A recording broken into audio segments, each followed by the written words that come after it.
ଏବେ ପାଣିପାଗ ବିଭାଗରୁ ଯାହା ସୂଚନା ମିଳିଛି କି ଚେତାବନୀ ଏହି 2 ଦିନ ଘଡ଼ଘଡ଼ି ସହ ପ୍ରବଳ ବର୍ଷା। ବର୍ତ୍ତମାନ ରାଜ୍ୟରେ ପାଣିପାଗ ସମିତି କିଛି ନିର୍ଦ୍ଦିଷ୍ଟ ନାହିଁ।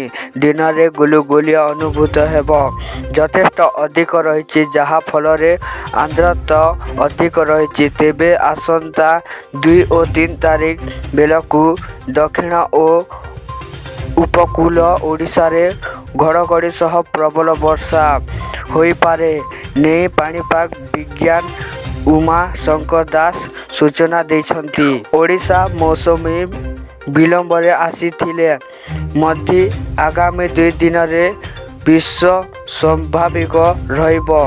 ଗତ ବର୍ଷ ତୁଳନାରେ ଚଳିତ ବର୍ଷ ଜୁନ୍ ମାସରେ ଅଧିକ ବର୍ଷା ହୋଇଛି।